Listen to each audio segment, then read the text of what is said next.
everybody. How are we doing on this most of days? It's Monday. It's Monday. I am started streaming. Darn. I thought for a second, hey, maybe I didn't quite press the button. Maybe this isn't the beginning. But, whoa, it is the beginning. We are here. We are live. And how do we do? Sorry, I'm just, I had been in the wrong channel on the Discord that I used to talk to Moddrat. And now I am in the correct one. I had been very confused with some very irrelevant chatter, but I am now on the correct one. Hello, everybody. I'm looking at you when I do this because that's where my laptop is. My laptop is. So I'm doing my little preamble before we get to the actual good stuff because I want to get through the ads without saying anything too important. But I have just come off of being on hold to two separate doctors' offices, like one doctor and one ADHD clinic, and so my ability to not just like get straight to the point and get on with it is limited at this point. But I'm trying to get back into vibes mood, trying to get back into like, no, we're chill, we're rambling, we're getting through the ads, we're just hanging out and socializing, and I think it's going just top notch. I am crushing this. This is the best start to book club of all time. Anyway, so we are continuing today with Persuasion. We're reading Persuasion in book club. And today is a very exciting day because we found out last week that Captain Wentworth is soon to be at Kellynch, or within the area of Kellynch. So Captain Wentworth, if you have forgotten, Captain Frederick Wentworth is the ex-fiancé of our protagonist Anne.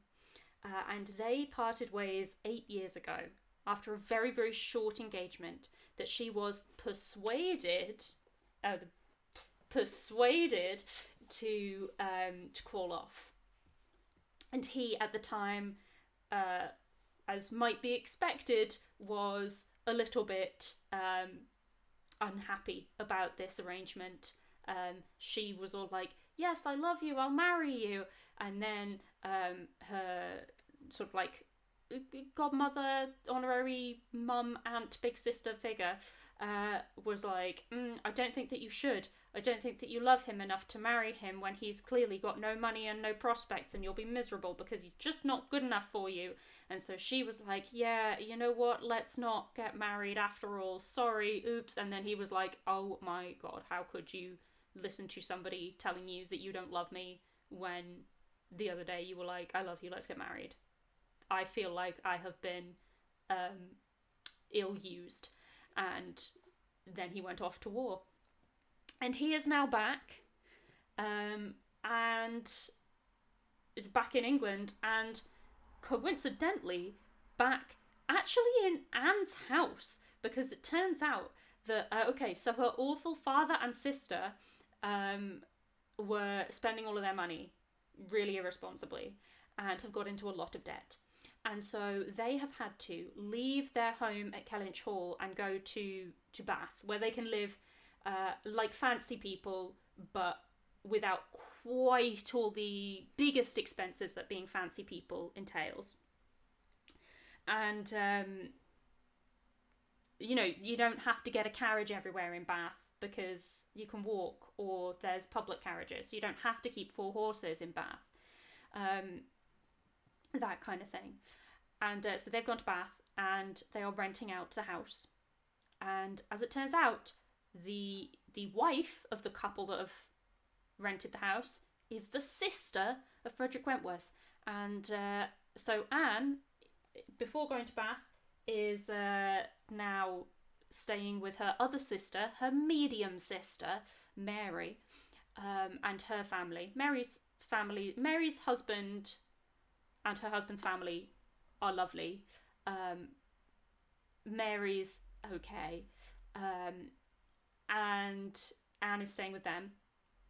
And as it turns out, Frederick Wentworth is on his way to visit his sister. So, how are we doing?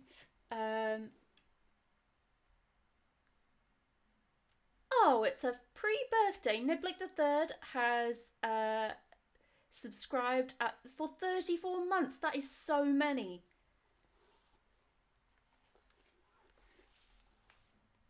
Thank you very much.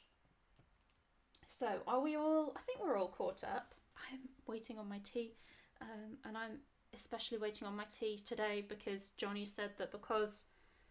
to gear me up for book club after my being on hold to the doctors, he's going to put a stroopwafel on my tea. So I'm especially excited for my tea. But I feel like we can get started with the book before the tea gets here. That's the thing. That would be fine. It'll be fine. So, yes, the where we left it was that Captain Wentworth is being like it is now known that Captain Wentworth is coming to Kellynch Hall. And we are up to chapter 7 in volume 1. A very few days more, and Captain Wentworth was known to be at Kellynch, and Mr. Musgrove had called on him, and come back warm in his praise, and he was engaged with the Crofts to dine at Uppercross by the end of another week. It had been a great disappointment to Mr. Musgrove to find that no earlier day could be fixed, so impatient was he to show his gratitude by seeing Captain Wentworth under his own roof, and welcoming him to all that was strongest and best in his cellars. So this is, I think we've seen this a little bit certainly in previous books, where like the accepted social script, if somebody new and gentry comes into the local area, the established gentry go and call on them, and they go and introduce themselves for like 15 minutes or 30 minutes and say, hey, I'm me, you're you, good to meet you, welcome to the neighbourhood. And then that visit is returned at the idea being like the sooner that they come, the more of a compliment it is. But Mr. Musgrove is like, oh, I have to wait a whole week to see my new friend Captain Wentworth again. But a week must pass, only a week in Anne's reckoning, and then she supposed they must meet. And soon she began to wish that she could feel secure even for a week. Oh, thank you. Oh, it's tea and stroopwafel. It's tea and stroopwafel. Sorry, I got overexcited about my stroopwafel, and I've got a blanket. Aw, thank you. You are very welcome. Captain Wentworth made a very early return to Mr. Musgrove's civility, and she was all but calling there in the same half hour. She and Mary were actually setting forward for the great house where, as she afterwards learnt, they must inevitably have found him, when they were stopped by the eldest boys being at that moment brought home in consequence of a bad fall. The child's situation put the visit entirely aside, but she could not hear of her escape with indifference, even in the midst of the serious anxiety which they afterwards felt on his account. His, in this case, being the kid. His collarbone was found to be dislocated, and such injury received in the back as roused the most alarming ideas. It was an afternoon of distress, and Anne had everything to do at once. The apothecary to send for, the father to have pursued and informed, the mother to support and keep from hysterics, the servants to control, the youngest child to banish, and the poor suffering one to attend and soothe. Besides sending, as soon as she recollected it, proper notice to the other house, which brought her an accession rather of frightened, inquiring companions than of very useful assistants. So this is one of the first times where we're seeing, like, Anne's role in the family and what she's really, really good at. So there is this disaster, mild disaster, child is injured, And we are seeing that Anne is the competent one here who is taking care of everything. And that continues to be her role. We can see that that's kind of the role that her family have placed her in. They're pronounced stroopwafel? Stroopwafel? And I've been calling it stroopwafel and there's stroopwafel. How long has this been going on? Forever? Well, thank you for telling me. If you'd like to correct my pronunciation in anything, you can drop a Ko-fi to ko-fi.com/Johnny and Sasha. I mean, I'm not calling you out, Carter. You can also just put it in the chat, but I also noticed that Drut had dropped a Ko-fi link, so you can do that if you like it. And all the tips get split between us and the mods, me and Drut.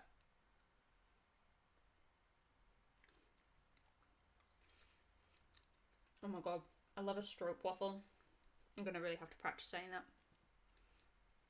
I'm so sorry for... No, do you know what? I'm not even sorry. I'm not even sorry for the eating on stream, for the chomp chomp noises that you're going to be getting through the mic. And it's the good mic too, so you can probably hear it all. Sorry about that. Right.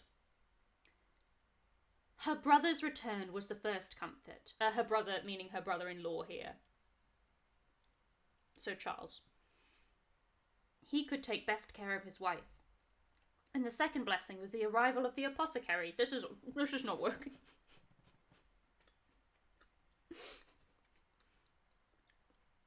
I'm going to have to time my reading around my chomps.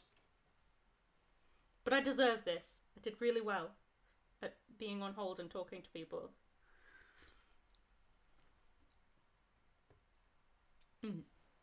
Her brother's return was the first comfort. He could take best care of his wife. And the second blessing was the arrival of the apothecary. Till he came and had examined the child, the apprehensions were the worse for being vague. They suspected great injury, but knew not where. But now the collarbone was soon replaced. Oh. Sorry, I can't read that sentence without the replaced.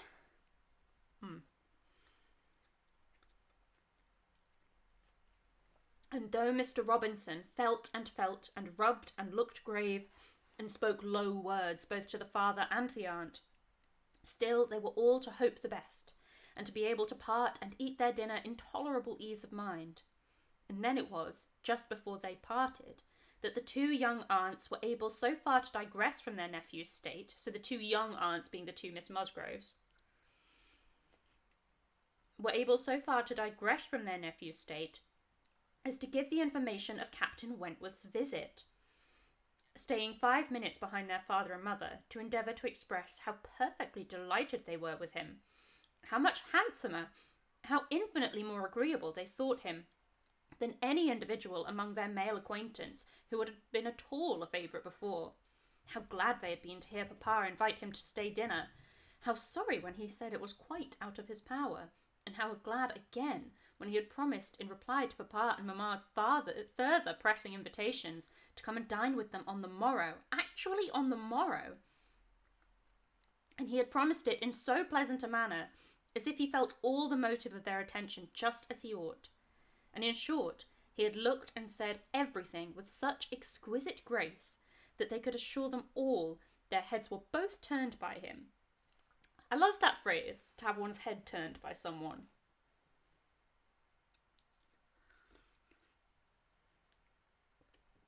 And off they ran, quite as full of glee as of love, and apparently more full of Captain Wentworth than of little Charles.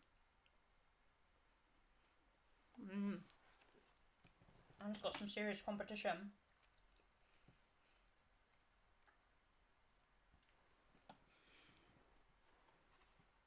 Oh, this is really good stroopwafel.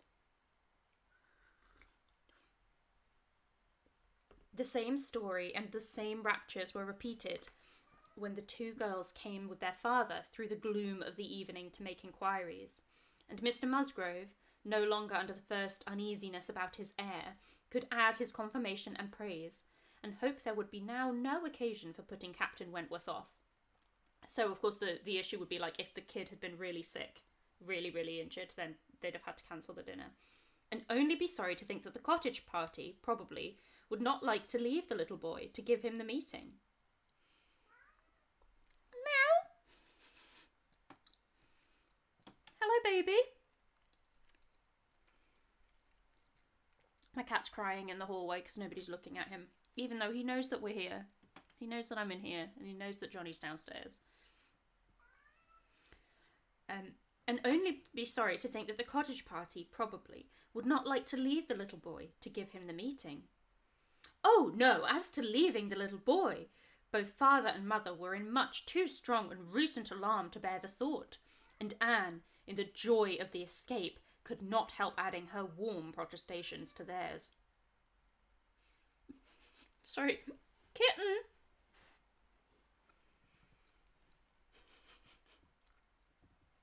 Are you so lonely? Just come in. Hello, here you are. Charles Musgrove, indeed, afterwards showed more of inclination. The child was going on so well, and he wished so much to be introduced to Captain Wentworth that perhaps he might join them in the evening. He would not dine from home, but he might walk in for half an hour. But in this he was eagerly opposed by his wife with, "Oh no, indeed, Charles, I cannot bear to have you go away. Only think if anything should happen." The child had a good night, and was going on well the next day. It must be a work of time to ascertain that no injury had been done to the spine, but Mr. Robinson found nothing to increase alarm, and Charles Musgrove began consequently to feel no necessity for longer confinement. The child was to be kept in bed, and amused as quietly as possible, but what was there for a father to do? This was quite a female case, and it would be highly absurd in him, who could be of no use at home, to shut himself up. So, the thing here feels, I mean, there's obviously sexism and gender essentialism in play here, but to a modern eye, this whole dynamic that we're gonna get seems more sexist than it actually is, because to us, in a modern eye, we will read this and be like, well, dads are useless at parenting.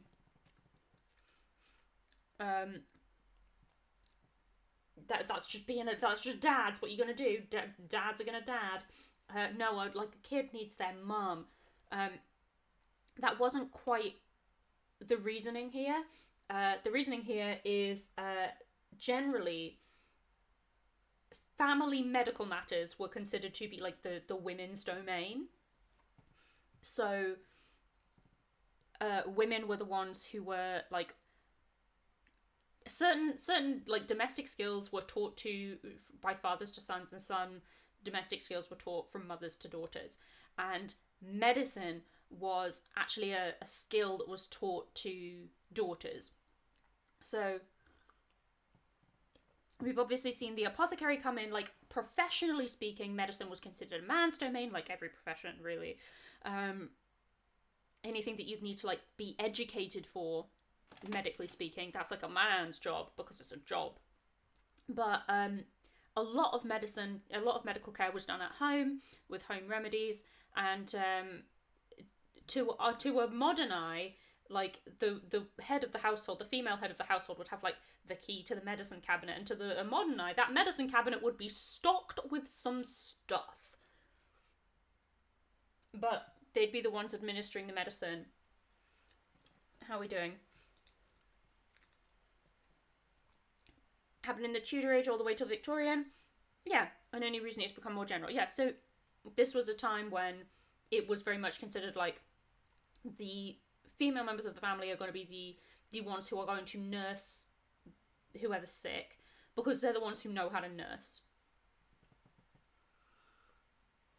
So if a child has injured themselves, it's not just that, like, well, a dad can't do anything because they're not, like, maternal like mums are.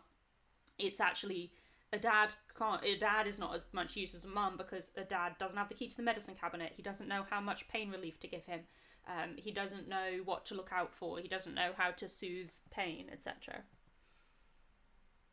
Sure, exactly. Like, it's 2023, and a lot of people are still surprised at male nurses and midwives. Like,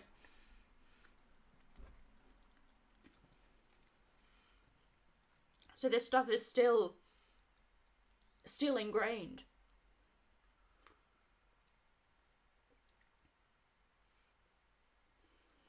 I'm just going to finish my waffle.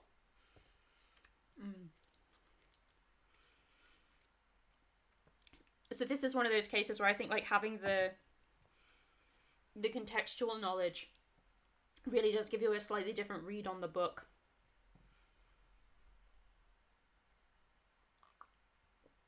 Like, it's not entirely unjustified for Charles Musgrove to be like, well, what can I do? And of course, the society that means that nursing is a woman's job, whereas going into business is a man's job. That is a sexist society, but this particular decision-making instance has like concrete reasons behind it. And those reasons are there because of the sexist society, but this is like a rational decision. Hello, darling. Hello, little cat.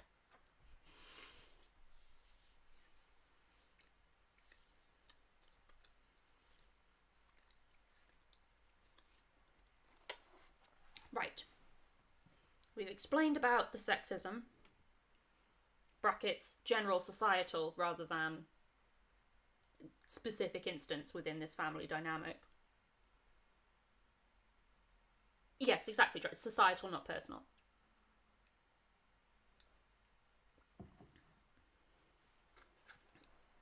And we finished our waffle. So, and also somebody mentioned it earlier. This is yet another instance of Jane Austen doing that fantastic depiction of somebody convincing themselves to do something that they want to do anyway, but they're convincing themselves that it's the right thing to do.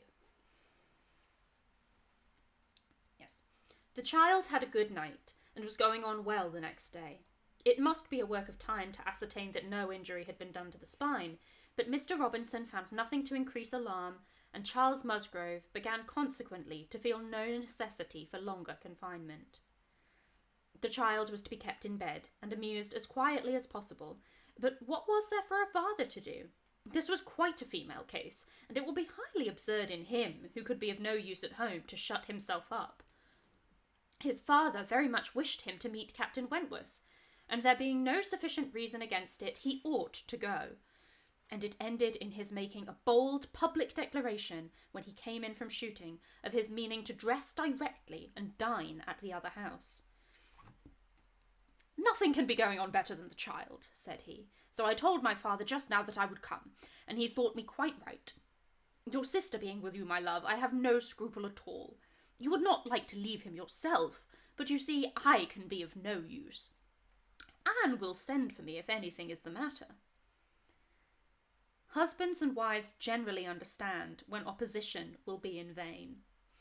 Mary knew from Charles's manner of speaking that he was quite determined on going, and that it would be of no use to tease him. She said nothing, therefore, till he was out of the room, but as soon as there was only Anne to hear.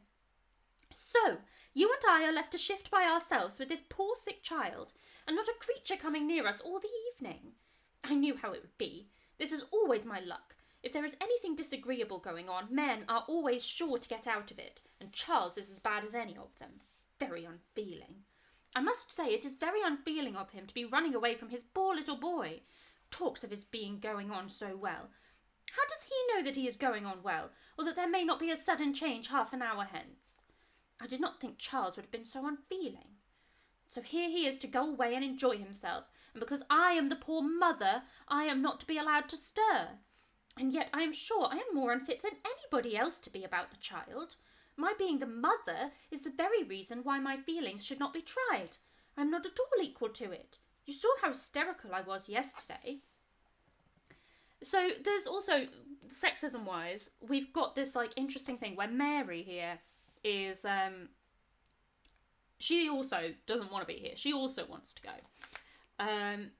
And she is pointing out that just because she's like, it's a kind of, she's saying two things at once. And again, this is because she is convincing herself, she is justifying something she wants to do.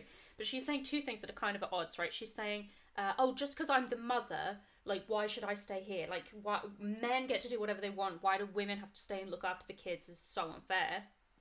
At the same time, she's also saying, I'm the mother, so I care so much about my child. Like, I care more about my child. So how could I, like, I can't be here because this is too much for me. It's like, too stressful for me to see my child injured because I love him so much. So she's saying two things that are completely diametrically opposed. She is saying it is not fair that mothers, not fathers, are expected to look after their children. And then she is also saying, I, as the mother, care so much about my child that I can't possibly be around him when he's sick or injured.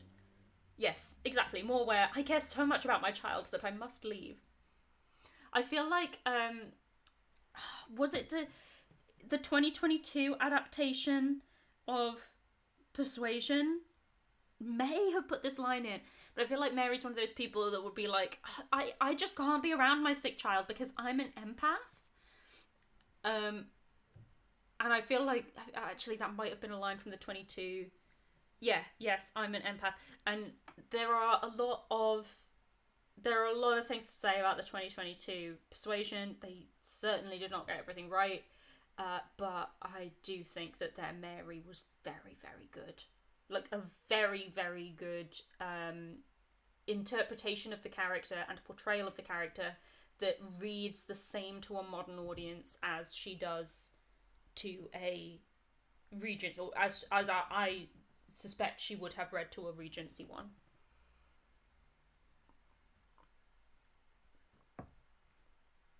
Anyway. My being the mother is the very reason why my feelings should not be tried. I am not at all equal to it. You saw how hysterical I was yesterday. But that was only the effect of the suddenness of your alarm, of the shock. You will not be hysterical again. I dare say we shall have nothing to distress us. I perfectly understand Mr. Robinson's directions and have no fears. And indeed, Mary, I cannot wonder at your husband. Nursing does not belong to a man. It is not his province. A sick child is always the mother's property. Her own feelings generally make it so. Anne here is, like, trying to... She is, reflecting the status quo and saying that it is right, which is, like, putting her in the place of, I am sensible and responsible and I am accepting of my duties in society. But she's also... And she's coming across as, like, the thing that she's accepting here is her duty of care in this situation. And she's showing herself to be competent. But the one thing that she's just absolutely whiffing it on is that she seems to be trying to comfort Mary, as to be like, well, it's okay, you don't need to worry. Like, you won't be that scared again. You'll be, like, you won't get that hysterical. Like, it's all right, there's no reason to fear. And it's like, Mary doesn't... That's not what Mary's on about here. I hope I am as fond of my child as any mother, but I do not know that I am of any more use in the sick room than Charles, for I cannot be always scolding and teasing a poor child when it is ill. And you saw this morning that if I told him to keep quiet, he was sure to begin kicking about. I have not nerves for the sort of thing. But could you be comfortable yourself to be spending the whole evening away from the poor boy? Yes, you see his papa can, and why should not I? Jemima is so careful. We learned in a previous chapter that Jemima is the nursery maid. Jemima is so careful, and she could send us word every hour how he was. I really think Charles might as well have told his father we would all come. I am not more alarmed about little Charles now than he is. I was dreadfully alarmed yesterday, but the case is very different today. Well, if you do not think it too late to give notice for yourself, suppose you were to go as well as your husband. Leave little Charles to my care. Mr. and Mrs. Musgrave cannot think it wrong while I remain with him. Are you serious? Cried Mary, her eyes brightening. Dear Nay, that's a very good thought, very good indeed. To be sure, I may just as well go as not, for I am of no use at home, am I? And it only harasses me. You, who have not a mother's feelings, are a great deal the properest person. You can make little Charles do anything. He always minds you at a word. It will be a great deal better than leaving him with only Jemima. Oh, I will certainly go.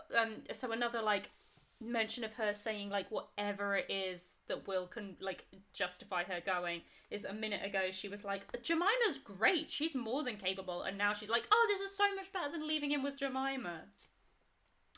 Oh, I will certainly go. I am sure I ought if I can, quite as much as Charles, for they want me excessively to be acquainted with Captain Wentworth, and I know you do not mind being left alone. An excellent thought of yours indeed, Anne. I will go and tell Charles and get ready directly. You can send for us, you know, at a moment's notice, if anything is the matter, but I dare say there will be nothing to alarm you. I should not go, you may be sure, if I did not feel quite at ease about my dear child.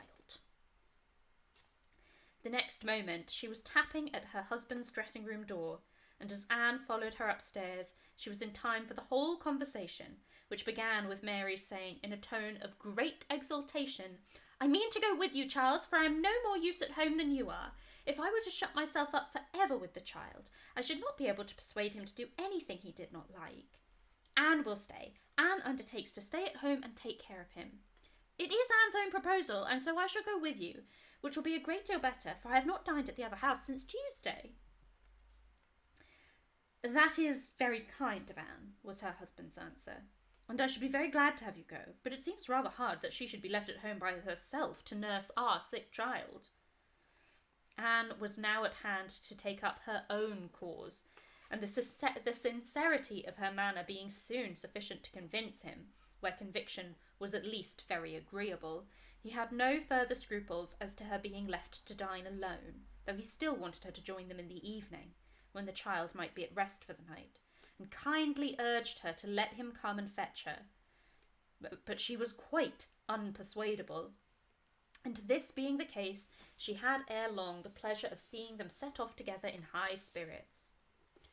They were gone, she hoped, to be happy, however oddly constructed such happiness might seem. As for herself, she was left with as many sensations of comfort as were, perhaps, ever likely to be hers. She knew herself to be of the first utility to the child, and what was it to her if Frederick Wentworth were only half a mile distant, making himself agreeable to others?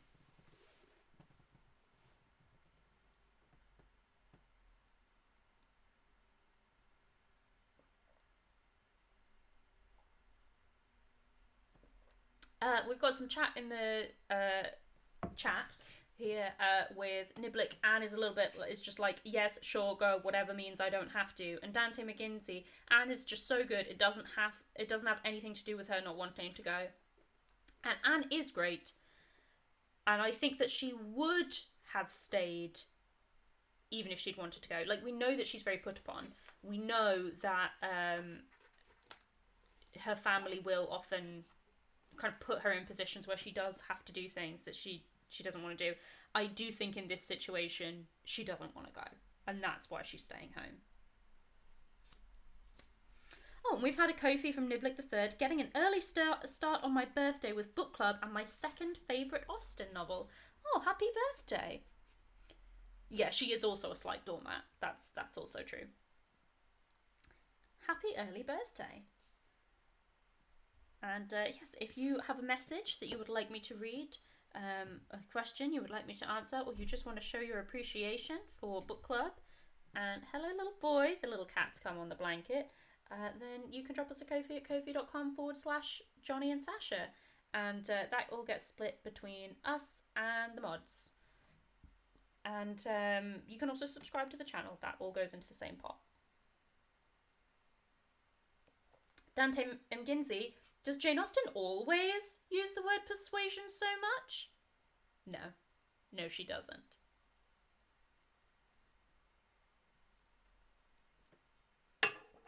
Oh, the little kitten's on the lap. No, good picking up on the constant inclusion of the word. Well, not constant, but the frequent use of the word persuaded, unpersuadable.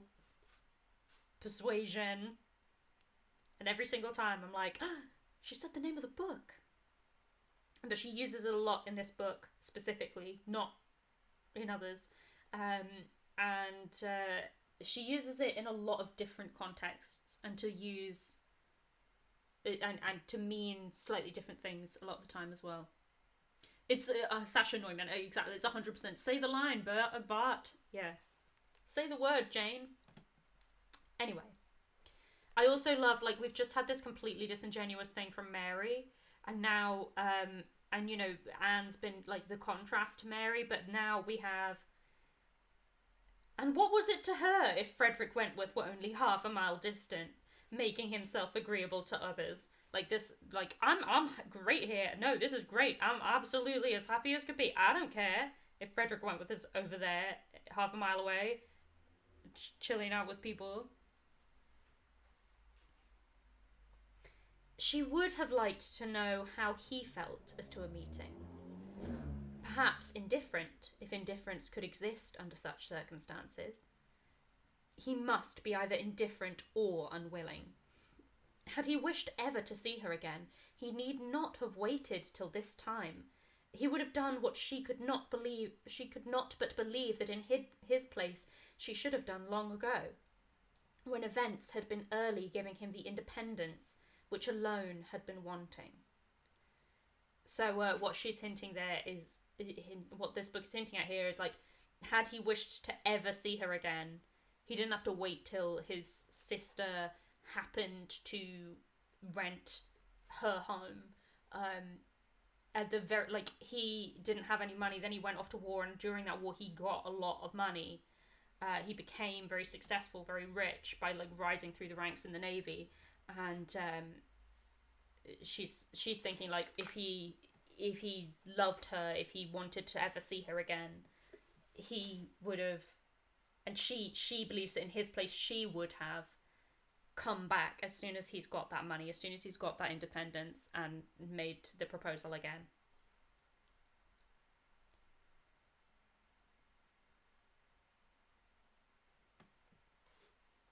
Sorry, just checking in with the chat and smiling at your notes. Her brother and sister came back delighted with their new acquaintance and their visit in general. There had been music, singing, talking, laughing, all that was most agreeable. Charming manners in Captain Wentworth, no shyness or reserve. They seemed all to know each other perfectly, and he was coming the very next morning to shoot with Charles. He was to come to breakfast, but not at the cottage, though that had been proposed at first. But yes, it's important to note, which has been made clear in previous chapters, but people may have forgotten, that nobody knows. Only the only people who know that Anne and Wentworth have ever been engaged are Lady Russell and so Walter, her dad, is supposed to have known about it, but seems to have completely forgotten. And another guy, another brother who's does not feature in this story, has gone away, and we don't meet him. So, like, this is a big, like, nobody knows situation. They seemed all to know each other perfectly, and he was coming the very next morning to shoot with Charles. He was to come to breakfast, but not at the cottage, though that had been proposed at first. But then he had been pressed to come to the great house instead, and he seemed afraid of being in Mrs. Charles Musgrove's way on account of the child. So that's another hint, perhaps, if he knows, if they've mentioned Anne at any point that evening, he seemed afraid of being in Mrs. Charles Musgrove's way on account of the child. Sounds to me like a bit of an excuse. And therefore, somehow, they hardly knew how, it ended in Charles's being to meet him to breakfast at his father's. I also love this, somehow, they hardly knew how, suggests to me that Wentworth has is somewhat skillful in turning the conversation away from things that he finds like I don't want to do that, don't want to talk about that.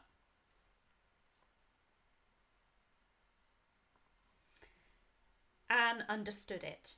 He wished to avoid seeing her.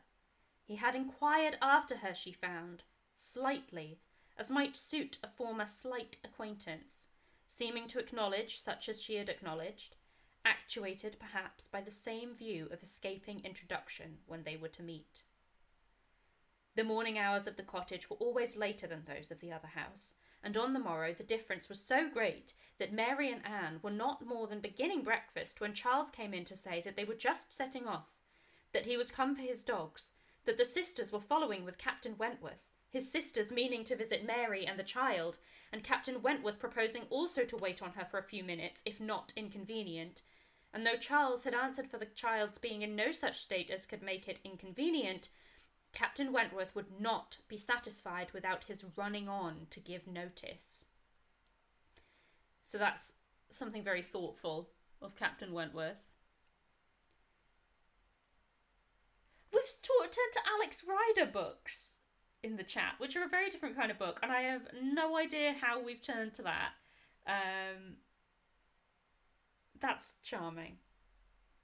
My brother was very into the Alex Rider books when he was younger, and I was too old for them when they came out, so I never quite read them. But no, don't apologise.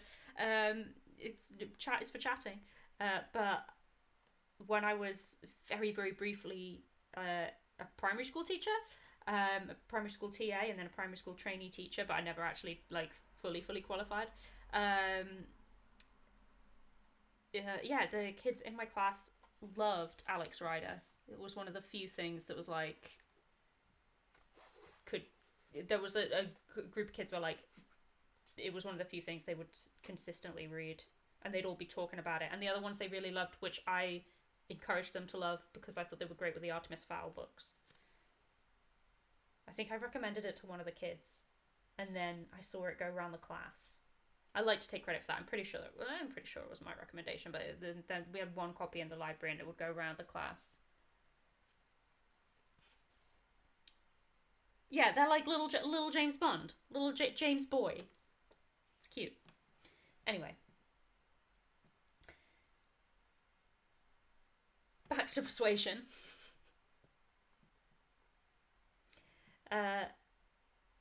Captain Wentworth would not be satisfied without his running on to give notice. Mary, very much gratified by this attention, was delighted to receive him, while 1,000 feelings rushed on Anne, of which this was the most consoling, that it would soon be over. And it was soon over.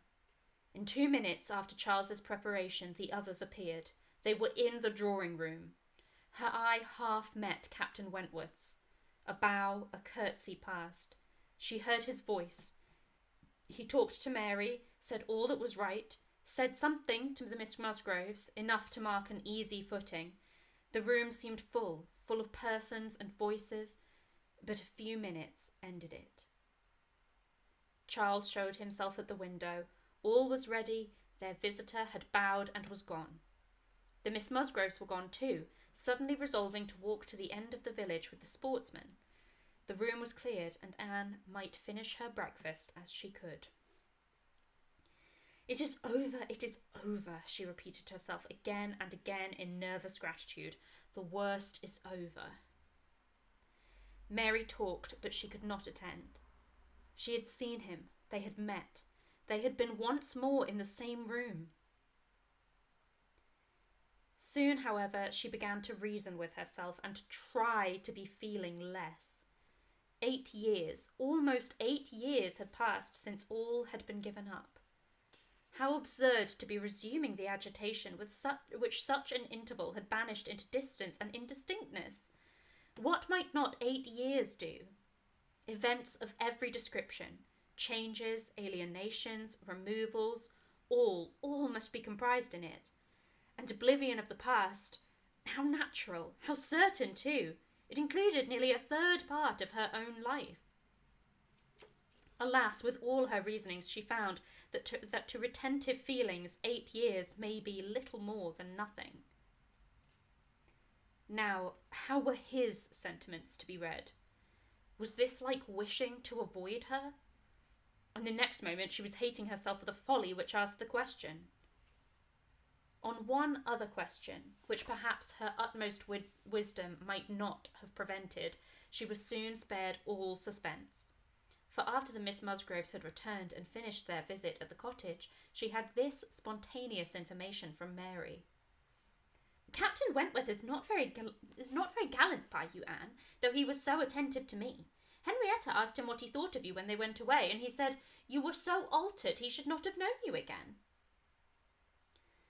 Mary had no feelings to make her respect her sisters in a common way, but she was perfectly unsuspicious of being inflicting any peculiar wound.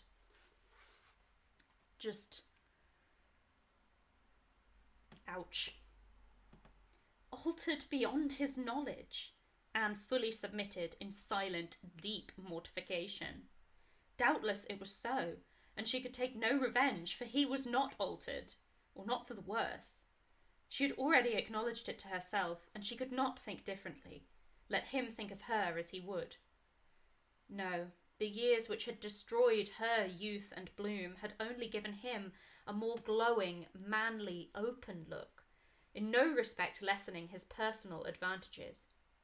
She had seen the same Frederick Wentworth. So altered that he should not have known her again. These were words which could not but dwell with her. Yet she soon began to rejoice that she had heard them. They were of sobering tendency. They allayed agitation, they composed and consequently must make her happier. Frederick Wentworth had used such words, or something like them, but without an idea that they would be carried round to her. He had thought her wretchedly altered, and in the first moment of appeal had spoken as he had felt. He had not forgiven Anne Elliot.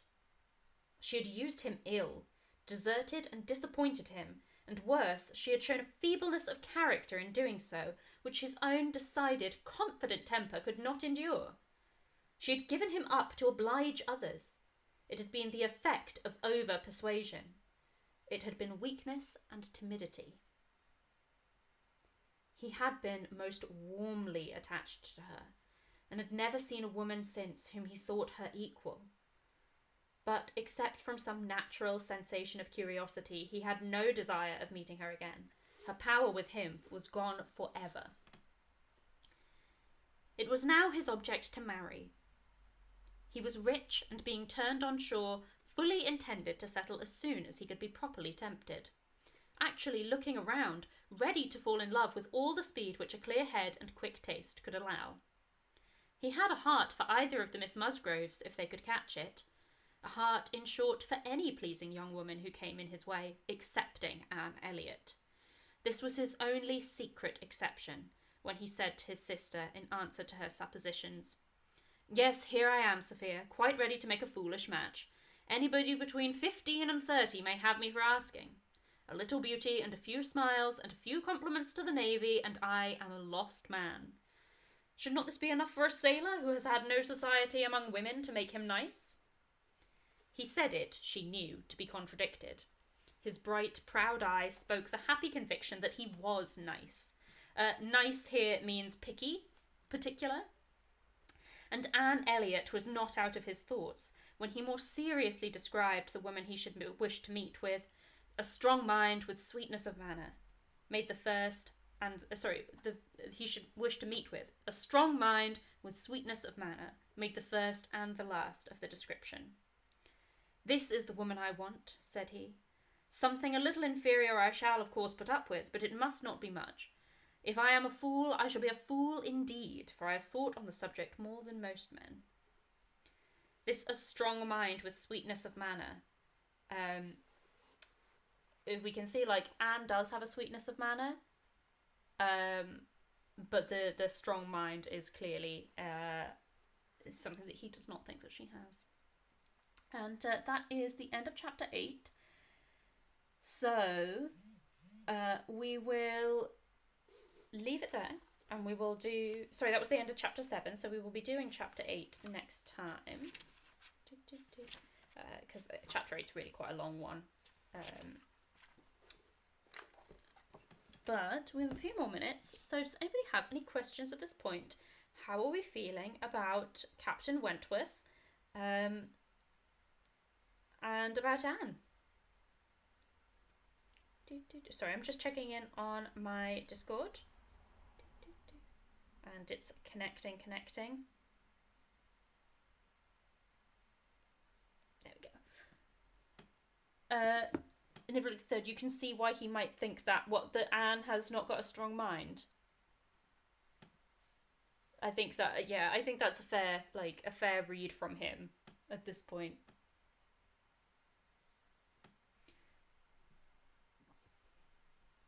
Carter is saying he already sounds like someone I'd fawn over, and I respect his refusal to reconnect with someone that hurt him.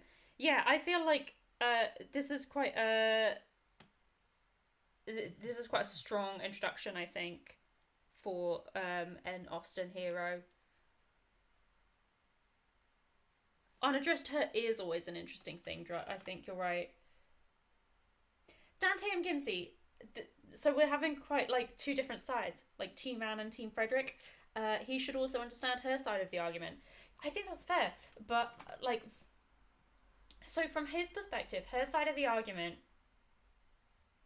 I think, has to hurt, because it is something that sounds awful to our modern ears to say, like, I'm not going to marry you because you don't have any money.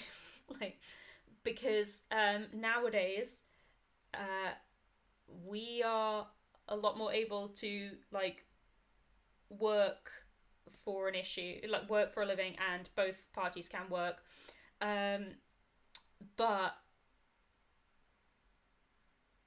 it's got like that just can't be a nice thing to hear. And also we kind of saw in earlier chapters that Wentworth was absolutely sure, he was absolutely confident that he was going to go into the Navy, he was going to make it big. He was like, I'm going to be successful, I'm going to have like that money's going to come, don't worry, like I'm going to light up the seas.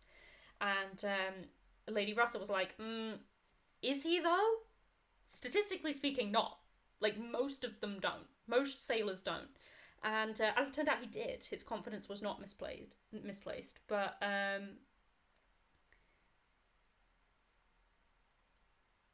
yeah, I think I can very much see why. I can very much see why Wentworth is hurt here. I think I would be very hurt in his situation.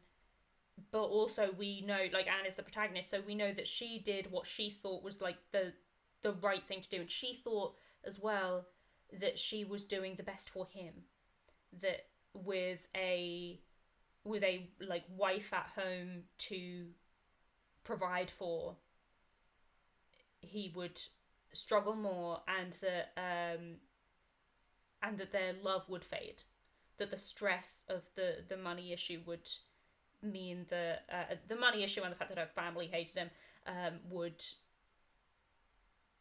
because they were being snobs, would put too much pressure on the relationship, and then they wouldn't remain in love. Yeah, Viola Katzen, I think, yeah, that is what he expected her to, like, there is no suggestion that this was not supposed to be a long engagement, so the idea is she was supposed to wait for him. She was supposed to wait for him to succeed. You know, she was supposed to wait for him to be, to make it and be rich. She was supposed to have faith. Oddie B, what was Frederick's standing in society prior to making his fortune in the war? So he is not an heir. So he is, I believe, a second son. I believe that's right. His brother is a clergyman, and they are gentry. Like, the family are gentry, but not upper gentry. So I think his brother, who was the clergyman at the time, was actually basically just in the clergy while he waited for his inheritance, and he now has his inheritance. So being a second son, Frederick wouldn't have had an inheritance. So that would have been a mark against him, as a potential husband. But also, we know that Sir Walter does not believe the name of Wentworth to be, like, impressive in any way. He's like, oh, those guys, right, whatever. Like, you know, he'll sit down to dinner with them at somebody else's house, but he's not going to go after them as friends because he thinks he's way better than them, because he's pseudo-aristocracy, while they're lower end gentry, probably this. Dante M. Ginzi, I also sent a Ko-fi saying this. I'm so sorry, that hasn't come through just yet. We've been having a little issue with some of our Ko-fis, like, coming through after book club. I get these emails that are like, boom, boom, boom, Ko-fi, Ko-fi, Ko-fi. And I'm like, oh, would have been great to get those before. And I don't know why it's been doing that. I'll have to ask Johnny if that's... So I've just logged into Ko-fi to see if I can find it. Here it is. Okay, I've found it. Hello, I have also spent much of today trying to call the doctor's office, so I sympathise. Oh, but good news though, my roommates and I are adopting 3 cats on Wednesday. I can't wait. Oh my god, I can't wait for you. P.S. Please remember to save the VOD. Thank you. Same hat just came through. Yes. I don't know why it's been doing that. I need to ask Johnny if it's been doing that for him as well. It's just been the last, like, 4 or 5 weeks. Oh my god, is it Mondays? Is it since we moved to Mondays? That's so exciting that you are adopting 3 cats. No, I know you are. I know you are. It's not you. I know you're monitoring the page. It's Ko-fi being weird. I'm very, very excited for you to monitor 3 cats. Oh goodness, also it is 5:30. Oh yes, please do send photos of the cats into the Discord. We do actually have a Jane Austen Book Club Discord that you can join. Just dropped a link there. Thank you very much. And we're actually going to raid Drut today. And Drut, what are you playing?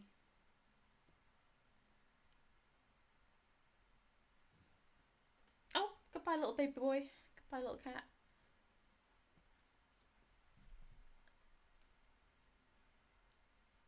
Apparently, people to do with the BBC are coming to do a thing about my uni's campus cat on Monday. Oh, that's cute.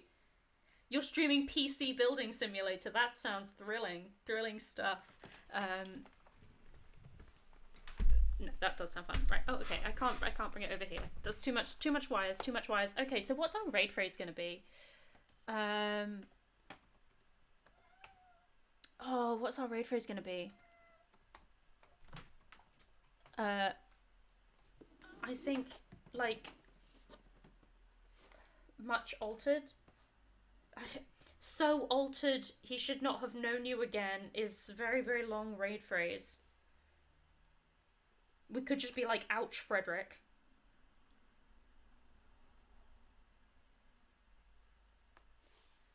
Thank you very much, everybody, for saying thank you for the stream. Much altered is a good one. Yeah, much altered will be our raid phrase. And I will... Okay, yes, so on Friday, Johnny will be streaming more Prey. That's at 8 PM GMT. And then on Sunday, we will be streaming MacGuffin and Company. And I think that we're playing a board game, but I don't remember which board game we were talking about playing. But it'll be one. Enjoy. Great. Cool. This is going great. Bye! Off we go to raid now. Oh, I already said goodbye. Oh, goodness. Bye!